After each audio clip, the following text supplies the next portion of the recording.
आपको एक ऐसी खबर देना चाहते हैं। हमें मालूम है कि इलेक्शन कमीशन तो कुछ करेगी नहीं, कि उनका रवैया ही अलग रहा है, क्योंकि वो बीजेपी के सहयोगी हैं, तो वो क्यों कुछ करेंगे। तो खबर ये है कि 3 नवंबर 2025 में एक ट्रेन चली 10 बजे सुबह। वो ट्रेन करनाल से चली और पानीपत से होते हुए बरौनी गई। इसमें 1500 लोग थे। ये हमें जानकारी है, मिली है जानकारी। एक और ट्रेन चली 11 बजे उसी दिन 3 नवंबर, वो भी करनाल से चली और वो वाया पटना भागलपुर गई। उसमें भी 1500 लोग थे। ये भी हमें जानकारी मिली है। एक तीसरी ट्रेन चली 3 बजे और एक चौथी ट्रेन चली वो भी 4 बजे, और दोनों वो ट्रेन 3 और 4 की गुरुग्राम से चली और पटना होती हुई भागलपुर गई। तो इन 2 ट्रेन में लगभग 3000 लोग थे। तो अगर आपको गिनती इकट्ठी की, गिनती करिए चारों ट्रेनों की, तो लगभग समझ लीजिए कि 6,000 लोग थे। तो 6,000 लोग, ये अब सवाल ये उठता है कि ये लोग चुनाव में, या तो ऐसा है कि भाई केवल हरियाणा में ही स्पेशल ट्रेन चलने की जरूरत है कि क्योंकि ये 6,000 लोग बिहार से हैं तो वहां जाकर निश्चित रूप से वोट करेंगे, या तो ये है या इनको भेजा गया। 2 ही बातें हो सकती है ना।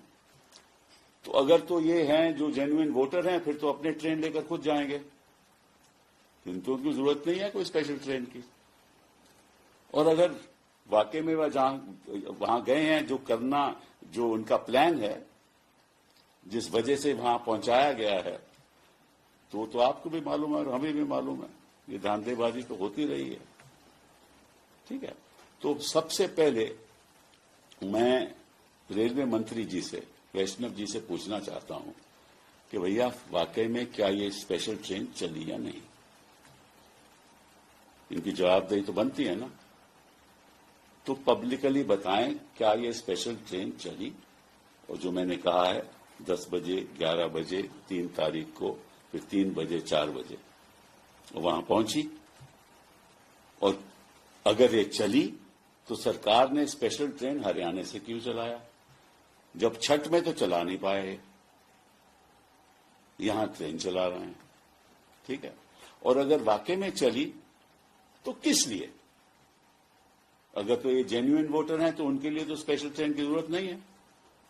अगर जेन्युइन वोटर नहीं है तो फिर काहे का आपने स्पेशल ट्रेन चलवाई? कुछ छत का माहौल तो खत्म हो गया। ये सवाल तो रेलवे मंत्री जी बताएंगे ना, हमें अवगत करेंगे कि सही क्या बात है, नहीं है। दूसरी बात कि अगर 6,000 लोग वहां पहुंच गए, वो कई जगह पे उतरे होंगे, तो ये भी जानकारी रेलवे मंत्री को होगी कि कितने लोग पटना में उतरे, कितने लोग भागलपुर गए, उनकी जानकारी होगी ना। कितने लोग पानीपत से आए, क्योंकि चली तो ट्रेन वहां से करनाल से, कितने तो पानीपत से कितने लोग वहां से चढ़े उसमें, और कितने लोग गुरुग्राम जो ट्रेन चल रही थी, कितने लोग वहां से चढ़े और कितने लोग पटना से, फिर पटना के बाद वो भागलपुर गए, तो ये जानकारी भी उनको होगी। तो ये बहुत जरूरी है और फिर पता चलेगा। और दूसरी बात यह है कि अगर सरकार ने ट्रेन चलाई है तो खर्चा भी सरकार का होगा ना। तो अगर सरकार का खर्चा है और स्पेशल ट्रेन हरियाणा में चल रही है, जो वहां वोटर नहीं है, तो खर्चा किस लिए भाई? ये भी जानकारी मिलनी चाहिए। कपिल जी, मैं कुछ बोलूं? हाँ, 1 मिनट में खत्म करके फिर आपको मैं आगे करूंगा कि बोलिए।